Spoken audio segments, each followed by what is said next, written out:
Welcome back, honor students. Today we're going to be talking about biomolecules. So if you break that word apart, the prefix bio means living or life, of course, and then molecules, two or more atoms that are covalently bonded together.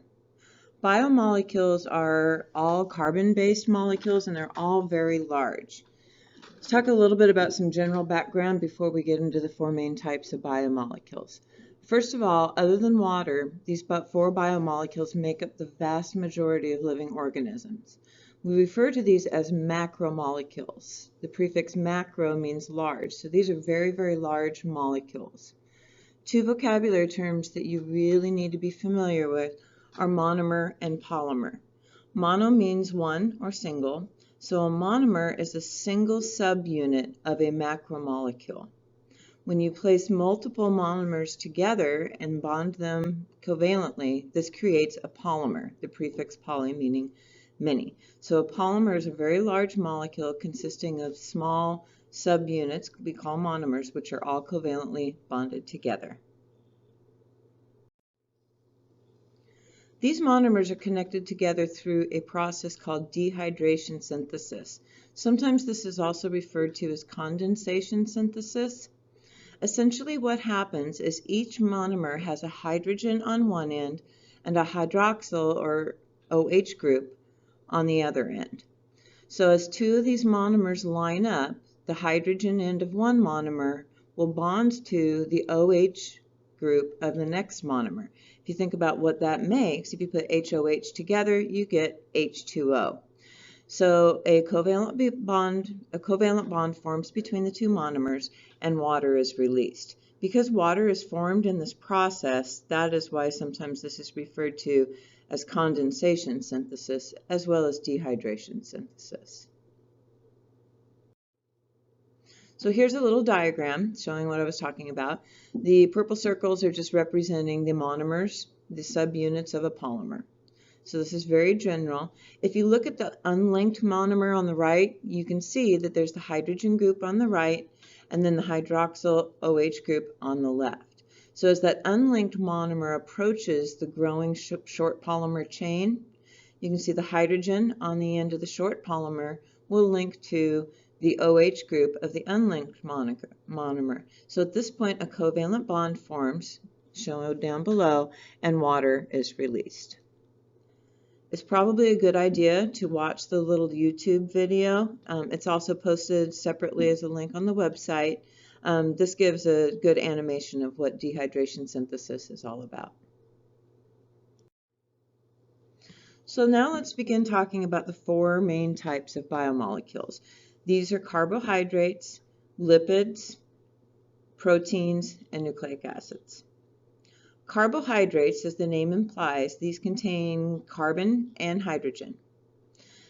They have the approximate formula of approximately equal numbers of carbon and oxygen and then around double the number of hydrogen. So it's a ratio of 1 to 2 to 1 for the carbons to hydrogens to oxygens. The little subscripted X on the end means that that can be doubled, tripled, quadrupled. Please note that there's an approximate sign in front of this. As we'll see in a moment, that it's not always a perfect 1 to 2 to 1 ratio. Carbohydrates are carbon-based molecules which usually consist of 5 or 6 carbon, hydrogen, and oxygen which are bonded together in rings. So the individual monomers are these rings of carbon, hydrogens, and oxygens. Two of the most common monomers are glucose and fructose. You should be familiar with glucose and its chemical formula. Its chemical formula is C6H12O6. So once again, there's that 1 to 2 to 1 ratio. Fructose has the same exact chemical formula. The atoms are just arranged slightly differently, so it's still a sugar. Oftentimes we refer to these monomers as, quote, sugars, but we can get more specific than that. If it is a one-ring sugar, we call it a monosaccharide. Mono meaning one, saccharide meaning sugar. If you put two monosaccharides together, we form sucrose, which you are familiar with as table sugar. The chemical formula for sucrose is C12H22O11. So you notice that is not a perfect 1 to 2 to 1 ratio. Here's why.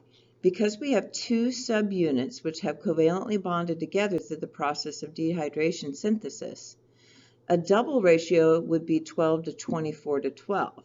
So if you look at what we're, quote, missing from this molecule, we're missing 2 hydrogens and 1 oxygen. That is the water that was released when these 2 monomers formed their covalent bond and became a 2-ring sugar.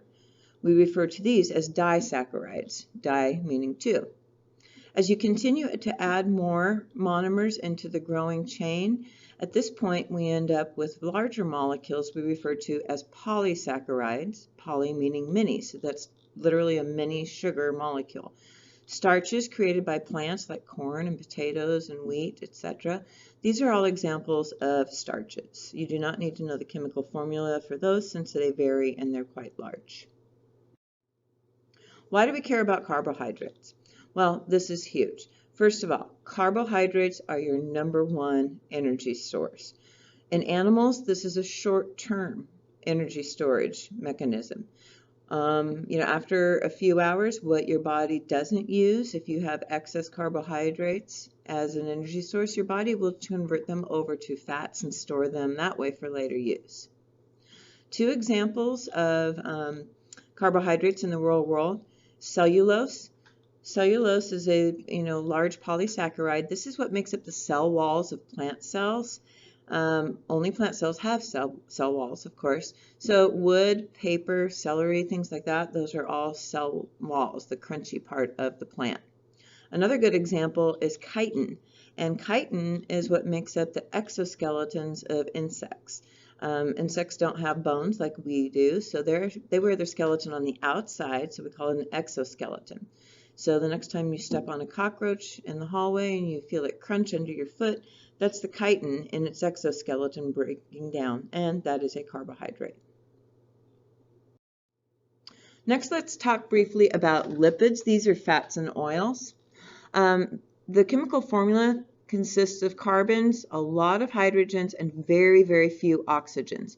Lipids do not have true monomers.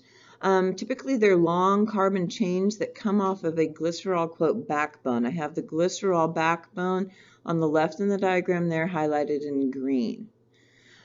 When you take a look at these carbon chains, you can see that the top 2 are nice and straight. They're all single bonds between the carbon atoms in the chain.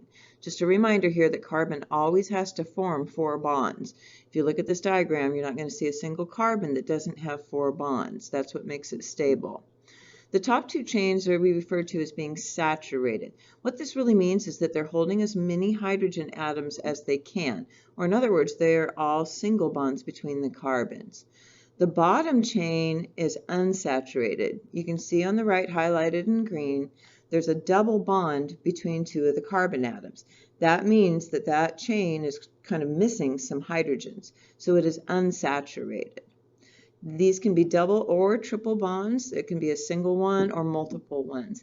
If you look at the shape of these chains, saturated chains, fatty acid chains, are relatively straight, whereas the unsaturated ones are bent or crooked. So if you imagine these traveling through your bloodstream, you can see where the chain on the bottom, the unsaturated one, it would tend to have a more difficult time fitting through capillaries and arteries and veins. So that's why these can build up in your arteries and veins, causing plaque, eventually leading to heart disease or even stroke. The main source of these unsaturated fatty acid chains in our diet comes from animal fats, and that's one of the reasons why a lot of people think these are bad. Why do we care about lipids? Well, first of all, they are the primary component of every membrane in every cell of your body. So that's super important. Your cells can't divide, you can't be healthy if you don't have a certain amount of fat in your diet. Also, they make up cholesterol. We need a certain amount of cholesterol.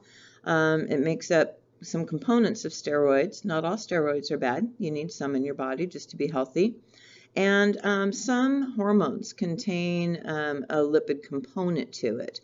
Although, as we'll see in a few moments, most hormones are primarily in a different category. For animals and in some plants, this is our long-term energy storage. So, we can store energy in the form of fat, and then it can be broken down to release energy later and get us through the day, or in the case of the bear here, he can make it through the whole winter.